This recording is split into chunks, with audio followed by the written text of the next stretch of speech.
Hello class, I welcome you all to the session. This session we are going to discuss about super profit method. So in the full-fledged chart, first method, that is average profit method. Under that we have seen what is simple average profit method and weighted average profit method. That is over. So the other two methods that are there is super profit method and capitalization method. Under that we are going to look into super profit method today. So first, in super profit method, you have to calculate three values to find out what is super profit. What is super profit? Anything that is beyond normal profit. So actual profits minus normal profits is equal to super profits. Okay, if suppose actual profit is 1,50,000 and normal profit is only 1 lakh, super profit is 50,000.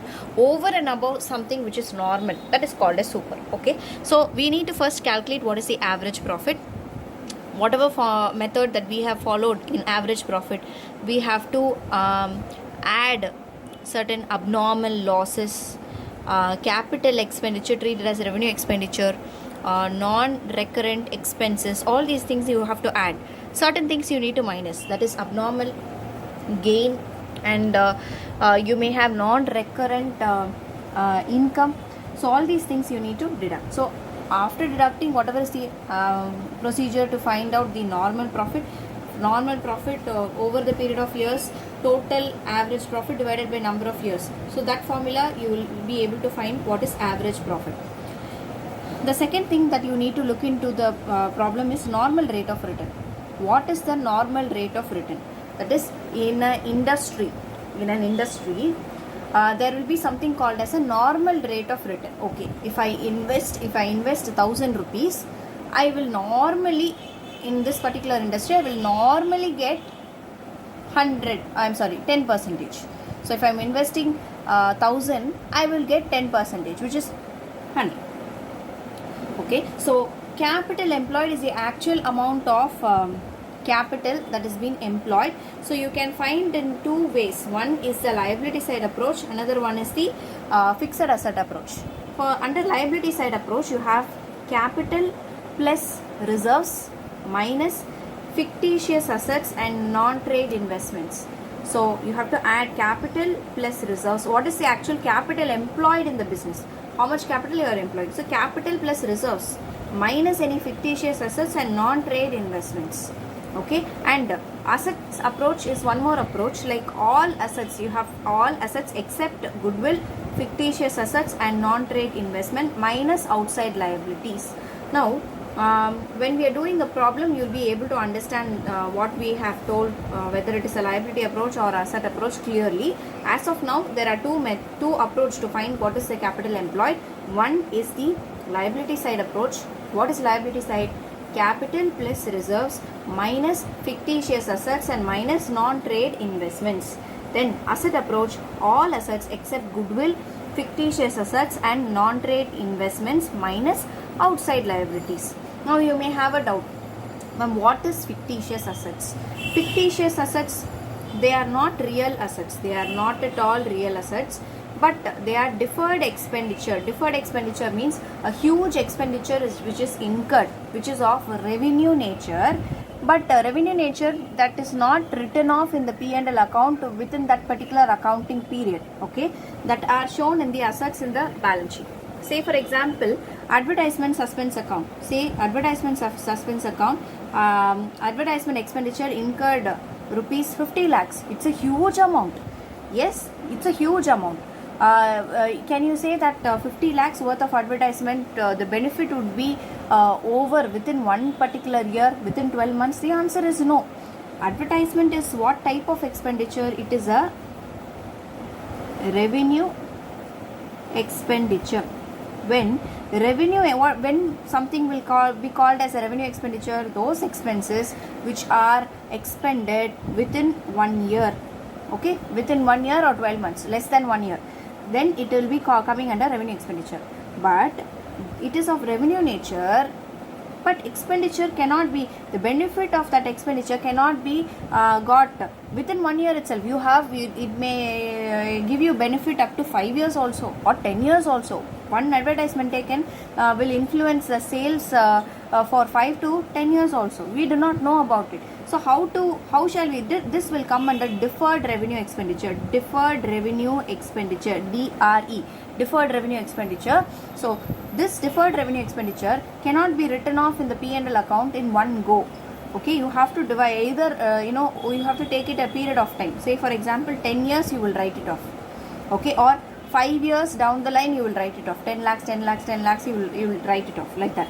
So expenses or losses that are not written off during the accounting period of occurrence, because they give long term benefits, over a period of time, are categorized as fictitious assets. So you when you are doing capital employed, when you are finding what is capital employed, you need to deduct this fictitious asset. If you are following asset approach, you should not include fictitious assets when you're calculating this capital employed. So this is one thing that you need to remember. Okay, coming back to the question, question number 13. Question number 13. Simple average method. Gupta and Bose had a firm in which they had invested rupees 50,000. On an average, the profits were rupees 16,000. The normal rate of return in the industry is 15%. Goodwill is to be valued at 4 years purchase of profits in excess of profits at 15% on the monthly invested, on money invested. Calculate the value of goodwill.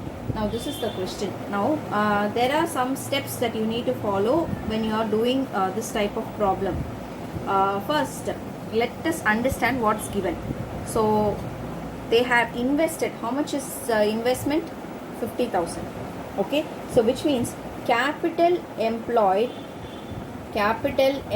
is how much? 50,000. Okay, the profits were 16,000. What is this? This is the actual profits. Okay, the normal rate of return, the normal rate of industrial return is how much? 15%. Okay, and goodwill is to be valued at 4 years purchase of profit in excess of profit at 15% on the money invested. Calculate the value of goodwill. Now goodwill under super profit method is equal to super profit into number of years purchase. Okay, so super profit into number of years purchase. This is the formula. Now what is super profits? Now super profit is equal to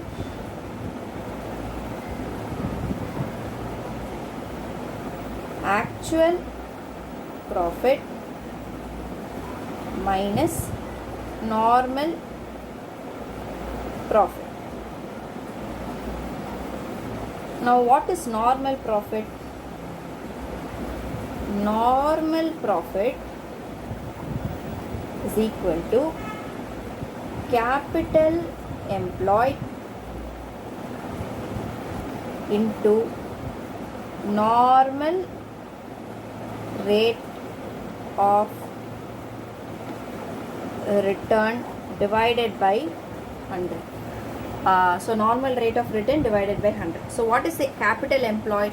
50,000 is capital employed. Okay, into normal rate of return 15%. Okay, so what is 50,000 into 15%? 10% is 5,000. Half of it is 2,500. So 7,500.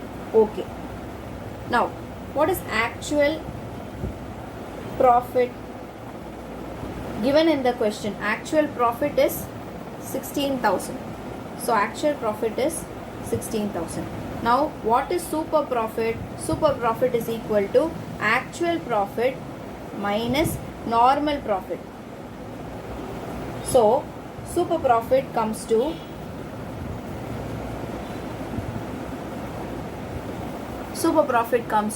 yes, can you see this? Super profit comes to 8,500.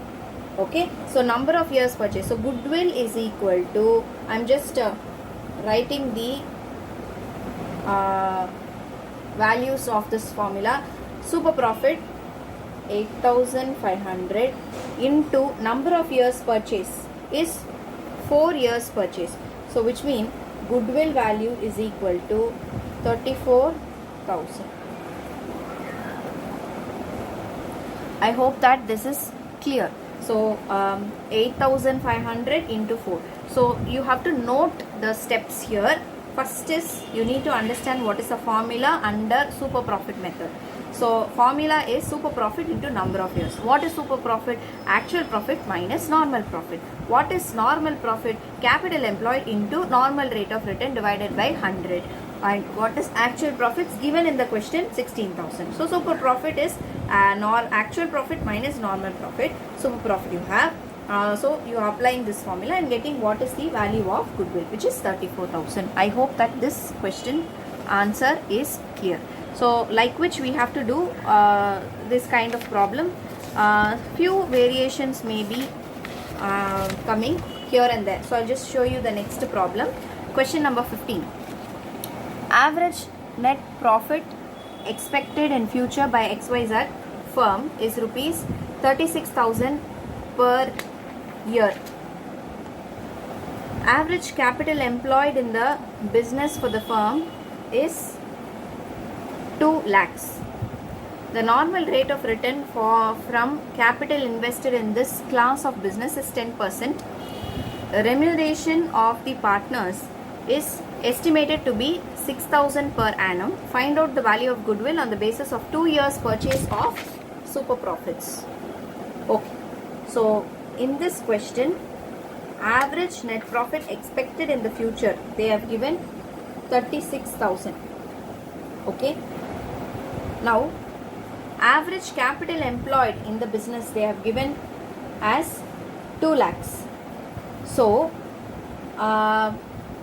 normal rate of return is also 10%. Remuneration of 6,000 per annum they have given.